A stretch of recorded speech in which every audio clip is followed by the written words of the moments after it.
بسم اللہ الرحمن الرحیم۔ آخر حضرت علی کی بہن نے حضور صلی اللہ علیہ وسلم سے نکاح کرنے سے کیوں انکار کیا؟ حضور صلی اللہ علیہ وسلم کے سب سے چہیتے چچا حضرت ابو طالب کے 7 لڑکے تھے، اور ساتھ میں حضرت ابو طالب نے بچپن ہی سے حضور صلی اللہ علیہ وسلم کو بھی اپنی نگرانی میں پالا تھا۔ اس لیے اب گھر میں افراد تو بہت تھے لیکن کمائی کا کوئی ذریعہ نہیں تھا۔ آخر جب حضور صلی اللہ علیہ وسلم بڑے ہوئے اور اپنے چچا کی ایسی پریشانیاں دیکھیں تو آپ نے اپنے دوسرے چچا حضرت عباس سے جا کر کہا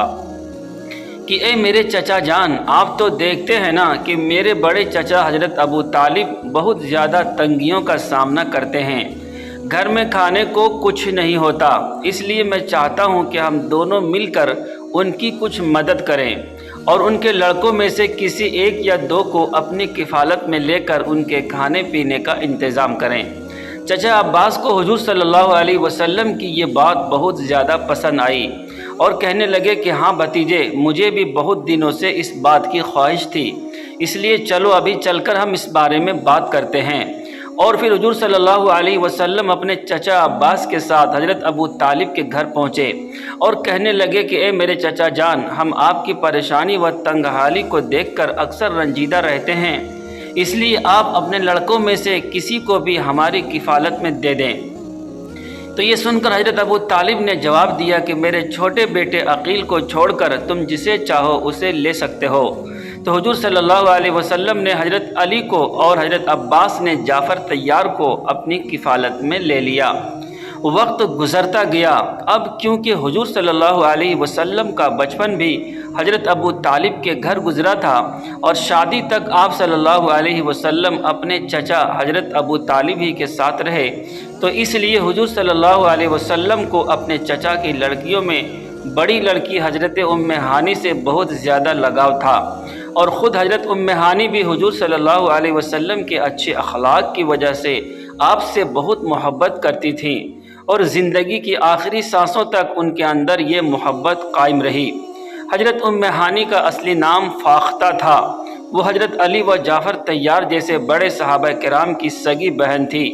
حضرت خدیجہ رضی اللہ عنہا سے نکاح سے پہلے حضور صلی اللہ علیہ وسلم نے حضرت ام ہانی کے لیے نکاح کا رشتہ ان کے والد حضرت ابو طالب کے پاس بھیجا تھا،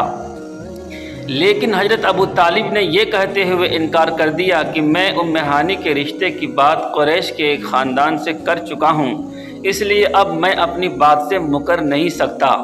روایتوں میں آتا ہے کہ حضرت ام ہانی نے اسلام بہت دیر میں قبول کیا،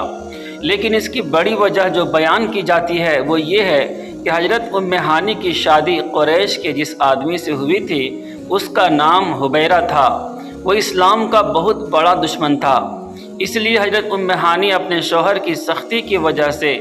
جلد اسلام قبول نہ کر سکیں۔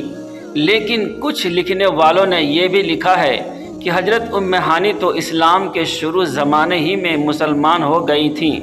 لیکن شوہر کی سختی کی وجہ سے اپنے اسلام کو ظاہر نہ کیا، اور آخر جب فتح مکہ ہوا اور حضور صلی اللہ علیہ وسلم صحابہ کرام کے ایک بڑے لشکر کے ساتھ مکہ میں بادشاہوں کی طرح داخل ہوئے تو اب کسی کافر کی بھی ہمت نہ تھی کہ حضور صلی اللہ علیہ وسلم کے سامنے تیز آواز میں بات کرے، تو اس لیے اس موقع پر بہت سے کافر مکہ چھوڑ کر بھاگ گئے، انہی میں حضرت ام ہانی کا شوہر حبیرہ بھی تھا۔ فتح مکہ کے بعد کسی مشرک و کافر سے نکاح حرام کر دیا گیا، اس لیے حضرت ام ہانی نے اپنے شوہر کو چھوڑ دیا اور مدینہ آ کر ایک بیوہ عورت کی طرح زندگی گزارنے لگی۔ کافر شوہر سے چھٹکارے کے بعد حضرت ام ہانی نے اپنے اسلام کا کھلے طور پر اعلان کر دیا۔ فتح مکہ والے دن حضور صلی اللہ علیہ وسلم حضرت ام ہانی ہی کے گھر رکے تھے، اور آپ نے وہاں غسل فرما کر 8 رکعت چاشت کی نماز پڑھی۔ صحیح روایتوں سے ثابت ہے کہ حضور صلی اللہ علیہ وسلم کو جس رات معراج پر بلایا گیا تو اس رات آپ صلی اللہ علیہ وسلم حضرت ام ہانی ہی کے گھر میں سوئے ہوئے تھے۔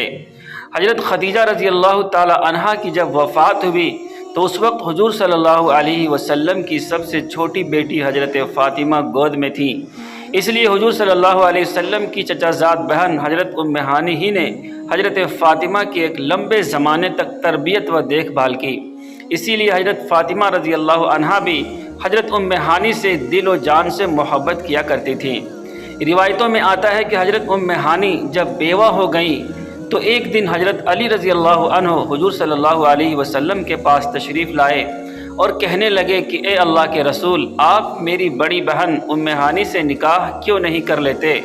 تو حضور صلی اللہ علیہ وسلم نے حضرت علی کی بات کو پسند فرمایا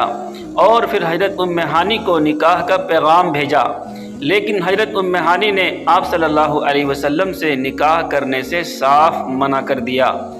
جس وقت حضور صلی اللہ علیہ وسلم نے حضرت ام ہانی رضی اللہ عنہا کو نکاح کا پیغام بھجوایا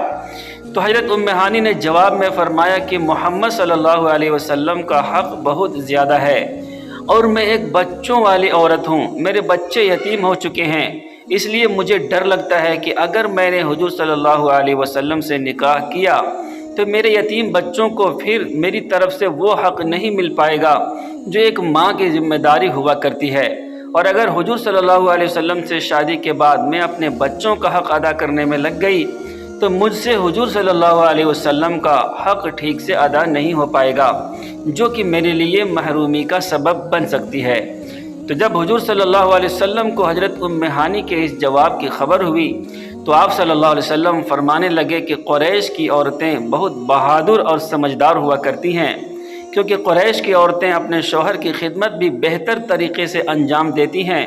اور اپنے بچوں کی پرورش بھی بہت اچھے طریقے سے کرتی ہیں۔ اور پھر اس کے بعد حضرت ام ہانی ساری عمر ایک بیوہ عورت ہی کی زندگی گزارتی رہیں۔ حضرت ام ہانی کی عمر اور حضور صلی اللہ علیہ وسلم کی عمر قریب قریب ہی تھی، لیکن حضور صلی اللہ علیہ وسلم کی وفات کے بعد حضرت ام ہانی کافی دنوں تک زندہ رہیں اور ان سے تقریباً 45 سے زیادہ حدیثیں مروی ہیں۔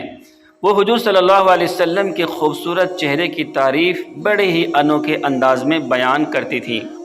پیارے دوستو، کیسا لگا آج کا یہ ویڈیو؟ یقیناً آپ کو پسند آئی ہوگی۔ اگر آپ کو پسند آئی ہو تو پلیز ہماری اس ویڈیو کو ایک لائک کر دیں، اور اگر آپ میرے چینل پہ نئے ہیں تو ہمارے چینل کو سبسکرائب کر لیں اور جاتے جاتے ایک پیارا سا کمنٹ ضرور کر دیں۔ آپ کا بہت بہت شکریہ، آپ کی محبتوں کو دل سے سلام،